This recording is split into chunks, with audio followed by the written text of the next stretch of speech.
webinar, the Connections Food Safety Lunch and Learn webinar series. As you may recall, back in 2021, I know we had a lot of people join us in 2021 for the Who Regulates Our Foods webinar series. Well, you can kind of look at this as phase 2. Some of the comments that we received from that webinar series is, give us more information. Let's do this more often. Or I had questions that didn't get answered in that first round of the webinars. So that's exactly what we want to do with sort of this round 2, is to go a little bit deeper into the complexities of the regulations out there. So thank you for joining us. And I do just want to give a quick shout out and a quick thank you to Chris Harris, our speaker. We're going to be hearing from the North Carolina Department of Agriculture and Consumer Services Produce Safety Program Director, and that is Chris Harris. A little bit more information about our program on the next slide here. This is a funded project that, thanks to you all helping us understand what direction our extension program should be headed into. And that's really this project that we very excitingly got funded through USDA. So this is a 3-year project. We're calling it the Connections Educational Capacity Building Project, where, yes, we want to make sure that we get the information out there regarding food safety, but we also, I think even more importantly, we want to make sure that you're connected with the right people. And that's where we're going to find the answers to so many of our questions, is finding the right people out there. And there are we're blessed, I feel like, in North Carolina, because there are indeed a lot of people out there that support you all in your businesses, or if you're an extension agent out there, support you in your role as an educator. So just as not only will we be doing the webinar series, but take a look out for more material. We'll have an online food safety repository that's being created that will host the recordings of these sessions, but also other resources, fact sheets, and other supportive educational material out there in your role. We'll also be doing some trainings headed in your direction, at least in all 5 extension districts, not only for other educators out there, but also for the industry. So, short to say, there's a lot more to come beyond this webinar series. So thank you for joining us. And I didn't even introduce myself. My name is Lynette Johnston, Assistant Professor and Food Safety Extension Specialist here at NC State University. And I'm going to kick it over to my colleague, Kate Nicholas. Thank you, Lynette. Good afternoon, everyone. I'm Kate Nicholas. I'm an Extension Associate focusing on food safety here at NC State University. We're so glad that you were able to join us for our webinar. I have a few logistics before I introduce Chris. So to make things go as smoothly as possible, if we can make sure that everyone's microphones are muted while Chris is presenting. If you do have any questions, feel free to hold on to them until the end of the session. We'll be doing a Q&A. Or if you notice at the bottom of your Zoom screen, there's not only the chat feature, but there's also a Q&A segment. So feel free to type in any questions that you'd like, and I'll moderate those with Chris as soon as he's done with his presentation. If you might find yourself in a more rural location, or maybe just your internet isn't that great this morning, feel free to have your cameras off just so you're saving that bandwidth. Like I mentioned at the end of our presentation, feel free to turn on those microphones. Feel free to turn on your camera so we can see who you are and ask any of those questions. We are going to stop recording our presentation at that point, so the Q&A session can be a little bit more intimate. And finally, throughout the presentation, we will have a few QR codes on the screen for some resources. If that's something that's of interest to you, it's going to take you to either Department of Ag or Extension resources here in North Carolina. So without any further waiting, I am very happy to present and welcome Chris Harris to our webinar this morning or this afternoon.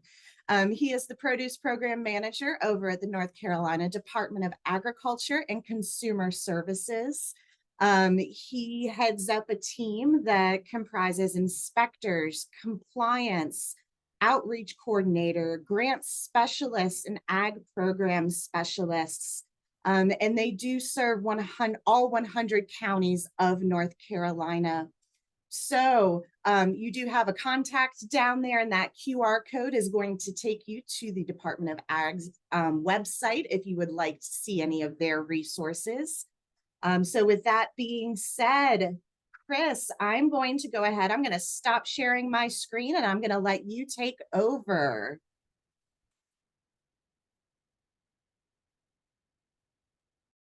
All right. Thank you, Kate. Thank you, Lynette. I appreciate everyone allowing me time here to talk about the produce safety program. Just bear with me and I shall connect everything for you to see. All right. I think I'm set up here. Let me switch screens one more time. I apologize.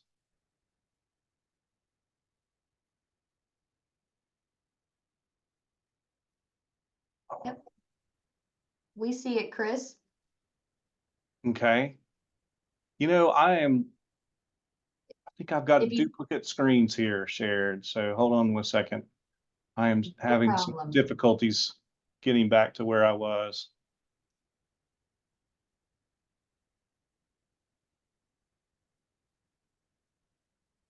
Okay, how about that? That is perfect. We see your title slide. Title slide looks good. Yes. All right. Well, let me get started here. I'm Chris Harris with the Produce Safety Program, and I really appreciate your time to let me talk a little bit about what we do and do here at the Produce Safety Program and here in North Carolina, and address some of the hot topics that we've had since our last webinar. So the North Carolina Department of Agriculture and Consumer Services really just, focuses on helping the farming industry and the food manufacturing industry across the state, and a lot of different programs and a lot of different divisions and departments. Our main focus is to educate before and while we regulate. We've been with the Produce Safety Program for around 10 years, preparing for the FSMA regulations and some of the new aspects and some of the new regulations that are associated with FSMA. Within the Food and Drug Protection Division, we do have the food program, the feed program, drug program, egg program, our produce program, and as well as a grade A program that didn't make it on the slide.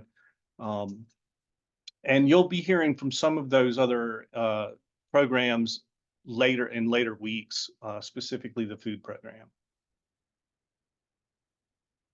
So as we get started today, really I'm wanting to focus on produce safety, but food safety as well, and food safety culture. So I had mentioned the Food Safety and Modernization Act before, and it's comprised of multiple different regulations. There are 7 regulations that are incorporated into the FSMA, the FSMA cadre here. Primarily today, I'm going to talk about the produce safety rule. It will overlap a little bit into some of what the food program talks about. And that information will come in more detail in one of the following presentations in the next week or the following weeks. So the produce safety rule was signed into law on January 4th of 2011. The real takeaway here is that it's established science-based minimum standards for growing, harvesting, packing, and holding produce for human consumption. You'll hear us use terms like covered commodities, not covered commodities. We'll get into a little bit more of that later.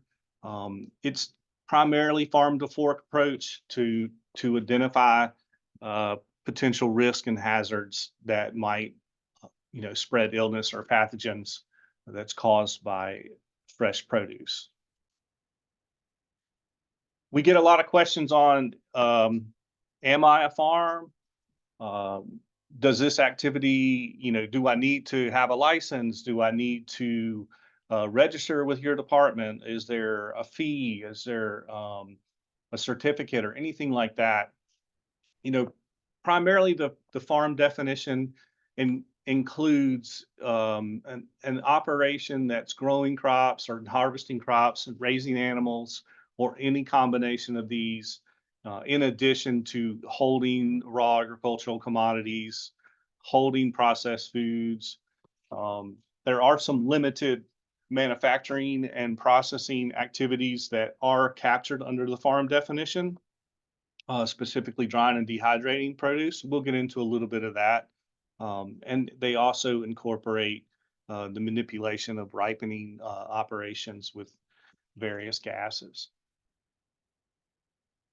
So there's kind of three types of farms or three types of operations.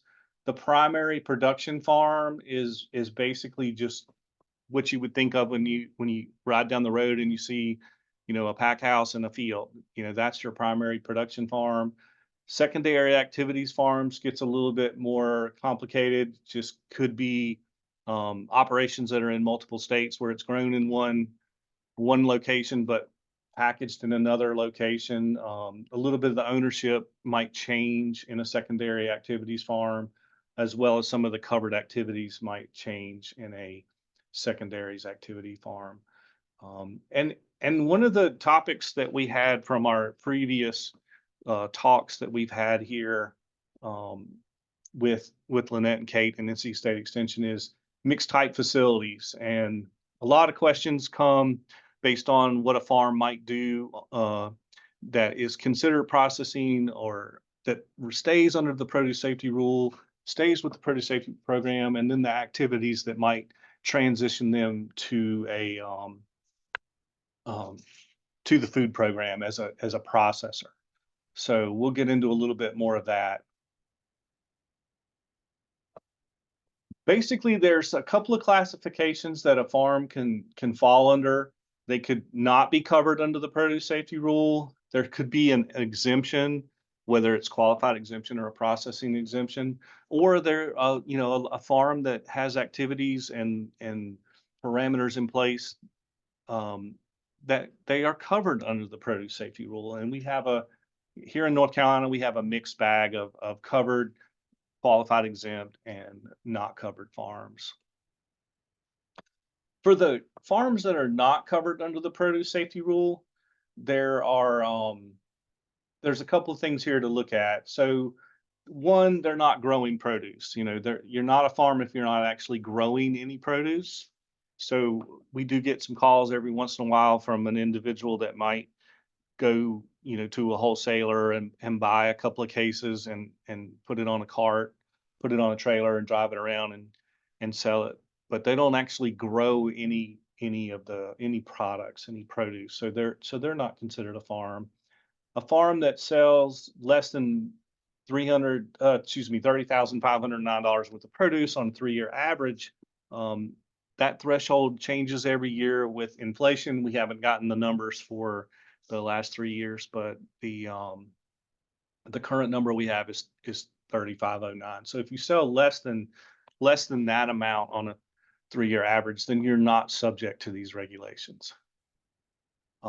There are covered and not covered produce commodities. If you have a not covered commodity, it's traditionally not consumed raw. So if that's all you were to grow, such as sweet potatoes, then you would not be covered under the produce safety rule. And a farm that is growing commodities just for their personal consumption would not be subject to these regulations. So for a farm that is under a processing exemption, primarily the majority of their produce is going to be commercially processed. That's not always the case. There are some farms that might have one commodity that goes to further processing and the other commodities go to the fresh market. But the products that go for commercial processing would be exempt from the produce safety rule. There are a few parameters that they would need to follow, or, you know, I should say a couple of areas of the produce safety rule they would need to follow if they are going to have processing exempt commodities or a processing exempt farm. Those other farms could have a qualified exemption, are growing less than $610,182 of food sales on average, on a 3-year average. The difference here being food sales versus produce sales. That's one of the questions we get a lot of is for qualified exemption is what food sales are you actually talking about? It could be animals that are for sale. It could be animal feed that's for sale. It could be bottled waters. It could be anything, baked goods, any kind of food that you're selling has to come into play. And is that majority of that food being sold to a qualified end user? Qualified end user being a retail food establishment, a restaurant, directly to the consumer within 275 miles of the farm. If you are qualified exempt, there are some modified requirements that you would have to follow to be in compliant with the produce safety rule. Some of those general provisions that you would need to follow would basically to be keeping adequate records on your qualified exemption status from the previous 3 years, that you are eligible for a qualified exemption, that you are below that $610,000 threshold for your food sales, and that the majority of your products are being sold to a qualified end user. That's something that we would like to see when we came out and did a visit on a farm or talked with a farm to ensure that they are qualified exempt. However, the main things of the produce safety rule that a qualified exempt farm would need to have is labeling and putting that at the point of purchase with the name and address of the farm, the location of the farm, at the point of sale on a placard, or of course it could be on the packaging as well. The bullet point here about compliance and enforcement, there are extreme circumstances where a qualified exemption could be revoked. We have not run into any situations like that here in North Carolina. To the best of my knowledge, I don't know of a farm that might have lost qualified exemption as a result of something in another state. As far as covered farms go, you are growing a covered commodity, a commodity that is traditionally consumed raw. You have produce sales that are over $500,000 on the 3-year average. If you're a large farm, all large farms are covered under the produce safety rule. If they're growing a covered commodity, they are not eligible for a qualified exemption. And then there's classifications for small farms and very small farms based on their produce sales.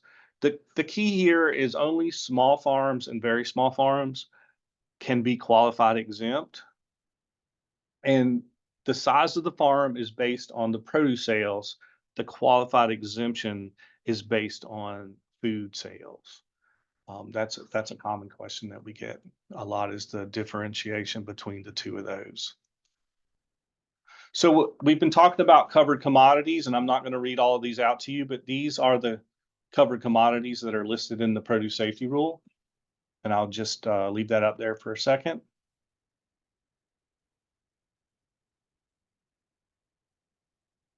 The not covered commodities that are listed here in the produce safety rule are these here.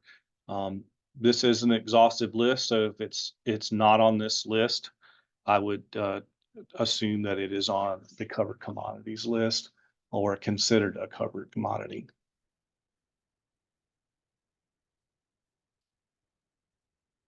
So this brings us to a topic that we've had, some of the hot topics that we've had since our last meeting. But this time of the year, everyone's getting ready to go outside. Everyone's getting ready to plant their gardens. The farmers are in the fields. There's a lot of work planning and commodity planning that goes into place this time of the year to prepare for the growing season. One of the topics we get a lot of calls on this time of the year is cultivated mushrooms versus wild forage mushrooms, drying and dehydrating raw agricultural commodities. Microgreens are a real hot topic, wanting to know the difference between microgreens and sprouts and what are some of the parameters that separate the two of those, as well as most recently, edible flowers has been a topic of conversation.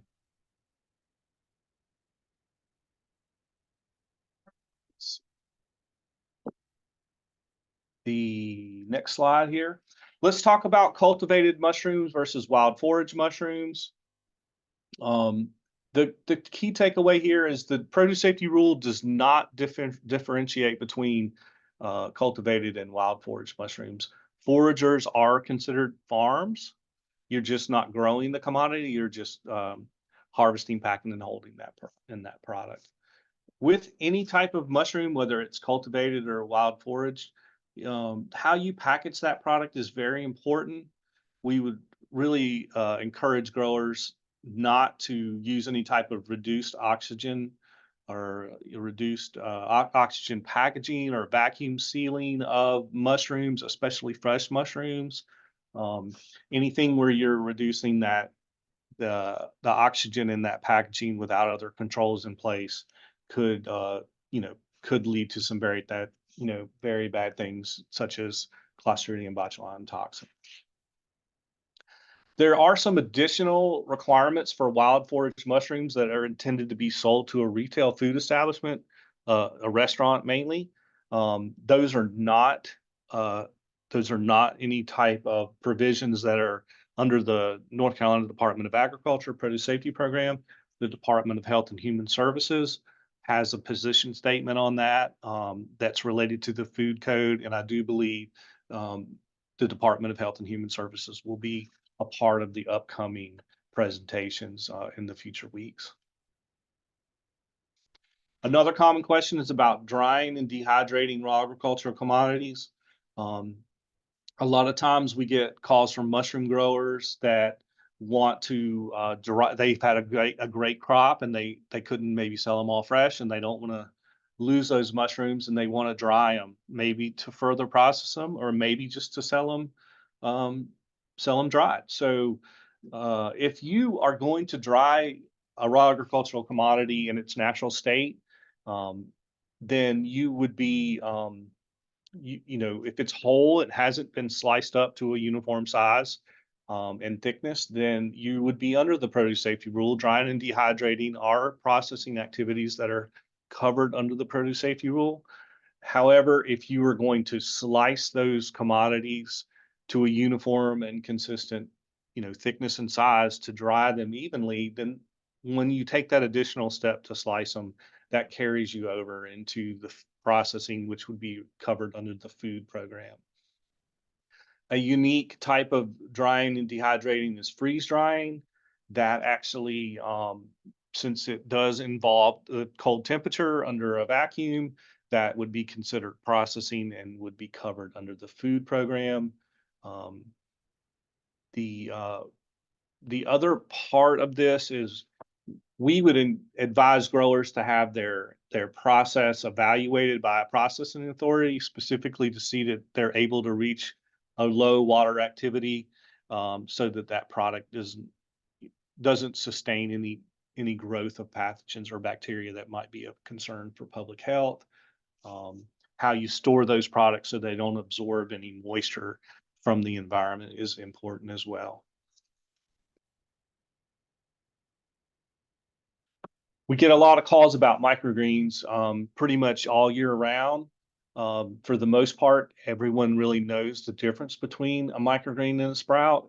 The sprouts have a specific subpart M, and the produce safety rule, it has a tremendous amount of parameters to follow in order to grow, harvest, pack, and hold sprouts, environmental monitoring and things like that. So there is a specific section for sprouts. The real difference between microgreens and sprouts is the maturity of the plant and how those I have such a hard time saying that word, but those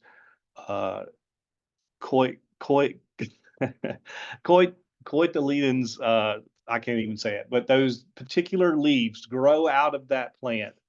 And typically microgreens are separated from the root system, and not as a whole sprout that's germinated in water, in a water solution or in water and harvested as a whole in a much more undeveloped state. We primarily have operations that are doing microgreens. There are very few sprout operations here in North Carolina. However, in other parts of the country, there are a lot more sprout operations. Another hot topic that's come around is, are edible flowers covered under the produce safety rule? And as you can see here in the bold section, what the real takeaway here is that edible flowers are covered under the produce safety rule and would would need to have the same preventative measures in place to reduce any pathogens or anything like that from making their way onto the edible flowers. So the basic aspects of the produce safety rule really deal with worker health and hygiene and training, and there's a lot of water parameters, and some of those parameters still into consideration. It takes into consideration any type of soil amendments that might be utilized during the growing, harvest, packing, or excuse, I should say, in the growing of these commodities. Wild animal exclusion, your tools that you're using, your implements, the building, sanitation, and of course, with anything records are part of the produce safety rule. So in North Carolina, we adopted the produce safety rule as it was written in 2018. We didn't make any modifications to it. Other states did make modifications, but we adopted it just as it's written because we want to be the ones here in North Carolina that are doing the inspections. There are some states that might only have an aspect of their program that does outreach and education, and they do not do the compliance and enforcement side of things. We do both compliance and enforcement and outreach and education. The states that only do outreach and education, the FDA does the inspections in their state. So, we wanted to be the ones here in North Carolina that are out on the farms doing the inspections. As was noted earlier, I'm the produce program manager, and we have a compliance officer. We have an outreach coordinator. Currently, we have two produce regulatory specialists. Those are the inspectors that go out, and we have an ag program specialist that works with us through the research stations. There's a lot of outreach and education that goes on here in North Carolina, and we try to utilize the research stations for those trainings and for those events.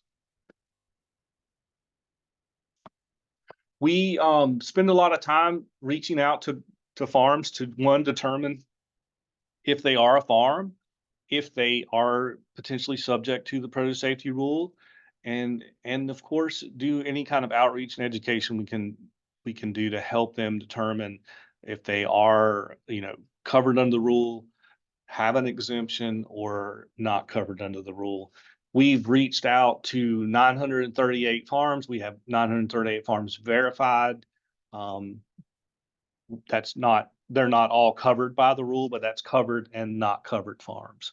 So even if a farm is not covered under the produce safety rule, we like to keep that information and have it. So we're not going to go and try to visit that farm and do an inspection if they're not covered under the regulations. We partner with a lot of collaborators here in North Carolina as well as nationally. Some of these collaborators will be presenting later in this series of webinars. But our primary collaborator is NC State Extension and NC State Cooperative Extension. So we're really glad to have them as a partner. They help us all across the state with all types of outreach and education.